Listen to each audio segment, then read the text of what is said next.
আমার বাবাজিরা ভাই, যে কথাগুলো আমি আপনাদেরকে বলছি নিয়ত করে বসবেন। ওমর ইবনুল জামু নিয়ত করেছে, একটা কবুল হয়েছে, তিনটে বাকি।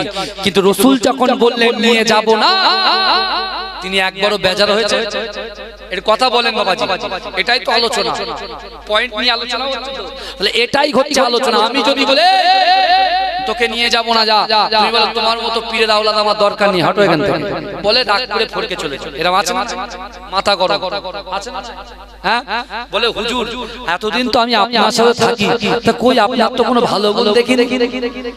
এই শুনছেন? বলছে হুজুর এতদিন তো আমি আছি, আপনার তো ভালো গুণ দেখি। ও তাই নাকি? আচ্ছা বাবা, তুই এতদিন যে আমার কাছে থাকিস, 5 ওয়াক্ত নামাজ খাজা দেখেছিস? বলছে না হুজুর, আপনি 5 ওয়াক্ত নামাজ পড়েন। বলে থেকে আর বড় জিনিস তুই কি নিবি? জোরে বলুন না। বুঝতে পারছেন না আমার সোনার ভাইরা? ওমর ইবনুল জামু মসজিদে নববীতে গিয়ে আল্লাহর কাছে দোয়া চাইছে, আল্লাহ আমার হাবিবুল্লাহ আমাকে নিয়ে যায়নি, এতে আমি খুশি। আপনি যাতে খুশি, হাবিবুল্লাহ যাতে খুশি, আমি ওমর ইবনুল জামু তাতে খুশি। জোরে জোরে বলবেন না? 4 বেলা আল্লাহ খাওয়া, বন্ধুর সাথে বলে তো আল্লাহ ভালোবাসে না, খাওয়া বন্ধ, যা। আল্লাহ বলছে বান্দা কি কথা বলিস তুই? এ কি কথা বলছো তুমি? বেফাস কথাবার্তা তুমি কেন বলো? আরে তোমার সাথে তো কোরআনের সম্পর্ক নেই। কোরআনের সাথে যদি সম্পর্ক থাকতো, তাহলে আমি আল্লাহ তোমাকে কতটা মুহাব্বত করি, কতটা ভালোবাসি, কতটা প্যার করি, তোমরা জাস্টিফাই করতে পারতো। তাহলে তোমার যদি কোরআনের সাথে বন্ধুত্ব থাকে, তাহলে কোরআন, আল্লাহর কোরআন বলছে বিসমিল্লাহির রহমানির রহিম, নাহনু আকরাবু ইলাইকা মিন হাবলিল ওয়ারিদ। আল্লাহ বলছে বান্দা তোমাদের ঘাড়ের শিরা, উপশিরা থেকে অতি নিকটবর্তী আমি আল্লাহ তোমাদের সাথে থাকি। জোরে বলে। দুনিয়ার স্বামী স্ত্রী যদি একটু ঝগড়া হয়, স্বামী ওই ঘরের পাশে গিয়ে শোয়, স্ত্রী ওই ঘরে শোয়, শোয় কি শোয় না? কত বলে এরকম হয় কি হয় না?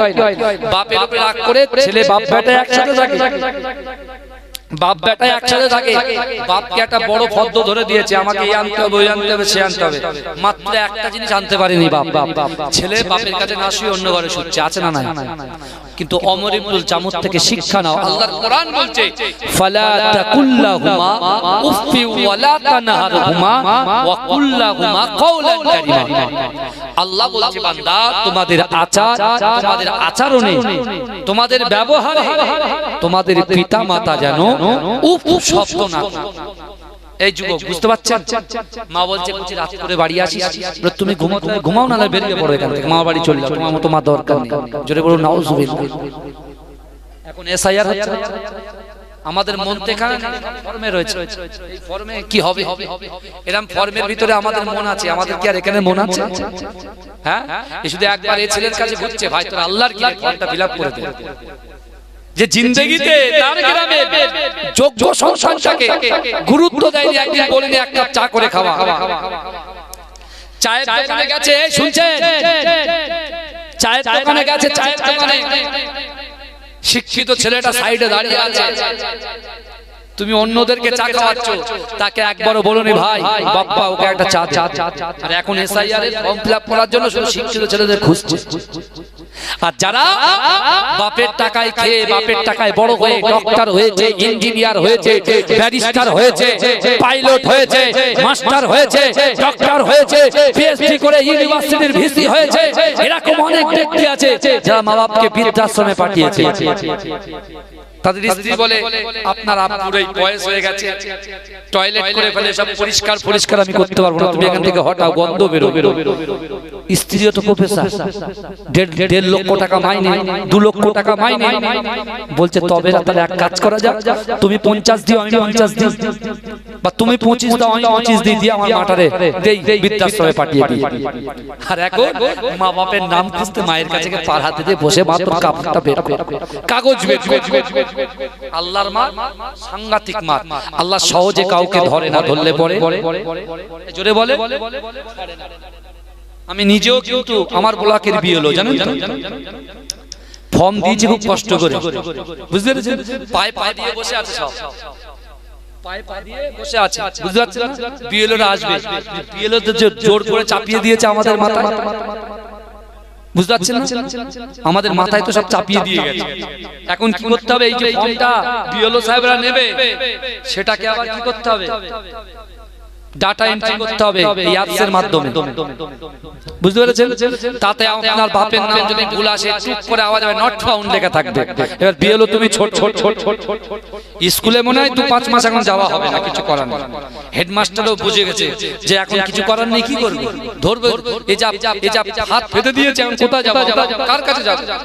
হ্যাঁ, আর একটা কওমকে লক্ষ্য করে কোনটাসা করছে, ওদিকে আবার বিয়ার আবার ছিনিয়েছে, ওরা আবার কি ধান্দা করছে তা আল্লাহ জানে। কিন্তু যুবক, হাল চাললে হবে না, আল্লাহকে ভয় করতে হবে, রাসূলকে মহব্বত করতে হবে।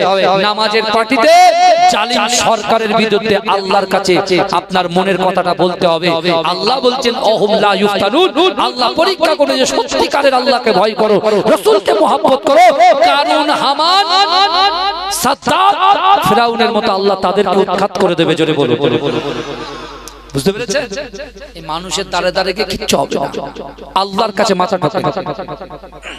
ওমর ইবনুল জামু বলছে কি যে আল্লাহ